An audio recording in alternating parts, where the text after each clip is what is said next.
Hope you all enjoyed that quick little workout edit montage type thing.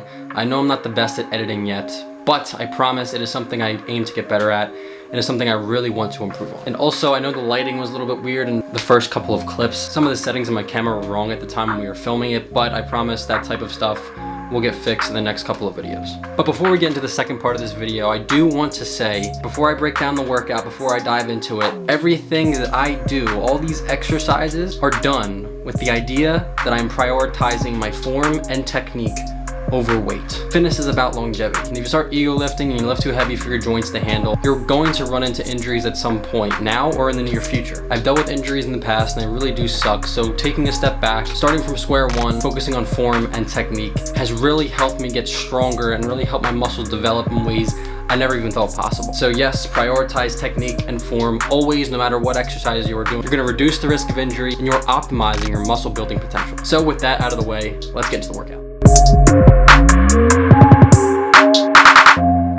For the first exercise, we have overhead press. Now, for all my workouts, I love to start them off with compound lifts. If you don't know what a compound lift is, it's essentially just a movement that requires a lot of muscles to move the weight. For example, this exercise right here called the overhead press, you're using a lot of your shoulders, your upper chest, and your triceps. And for push day, that's perfect. It couldn't work out better because your pushing movements are your chest, shoulders, and triceps. So with this exercise, you're pretty much hitting all three parts of the push day. What more could you ask for? I do 3 working sets for this exercise, reverse pyramid style. So the first set is 4 to 6 reps, the second set is 6 to 8 reps, and the third set is 8 to 10 reps. And once you hit the higher end of the rep range for each of those sets, that pretty much means it's time to increase the weight for next session. However, if your form and technique is not there yet, keep working with the weight until your form and technique is crystal clear. Then bump up the weight by 5 pounds. Stop thinking you have to increase the weight every single time you're in the gym.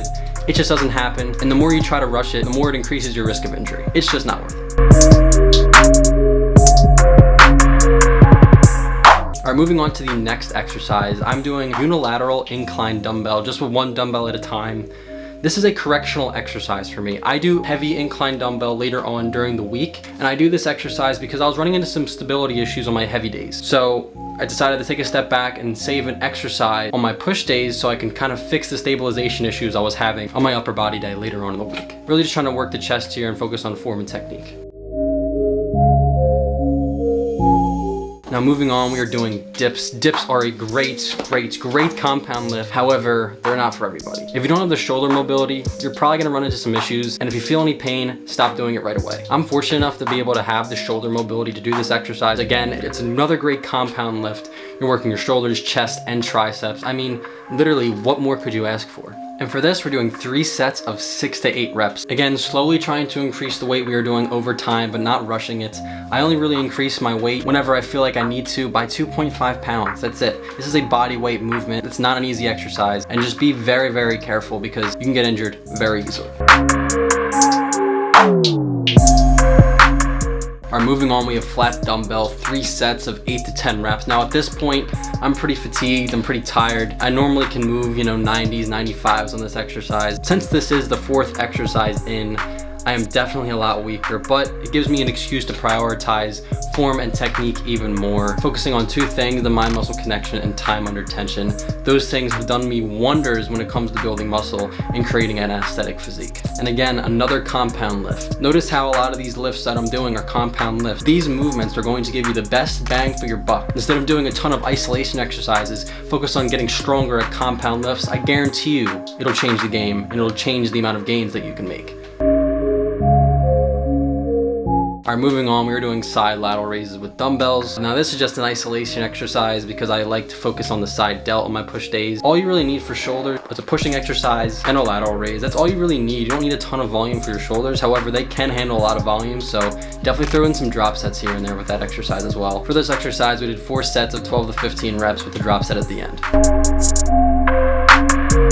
Moving on to the second to last exercise, one of my favorite movements, the chest fly. Now these can be done in a variety of different ways. I am doing them single arm, 1 at a time. At this point in the workout, you're really just trying to get a pump, really trying to get a good squeeze, mind-muscle connection. This is an isolation movement that I like to do because chest is one of my most lagging muscle groups. It just lags behind everything else, unfortunately. We all have those muscles. If you throw in a couple exercises for lagging muscle groups at the end of your workout, like isolation work, you can benefit a lot from it. Just don't overdo it with the isolation exercises. Like I said, focus more on compound lifts, throw in a couple isolations at the end, and that's it. And for the chest flies, we did 3 sets of 12 to 15 reps.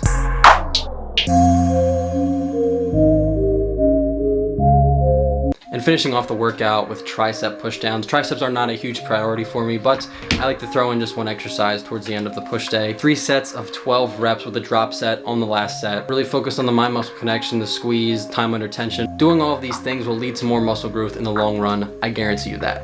Well, that about wraps up the workout. I hope you guys enjoyed this video. I enjoyed filming it. Again, my editing skills are going to improve over time. I promise you that. If you guys enjoyed the video, make sure to leave a like, subscribe to the channel if you are new, and I will see you guys in the next one. Thank you for watching.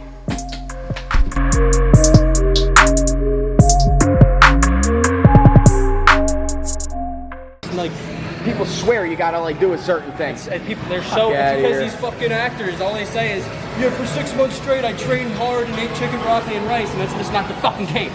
Anyway, alright, so, can you just like,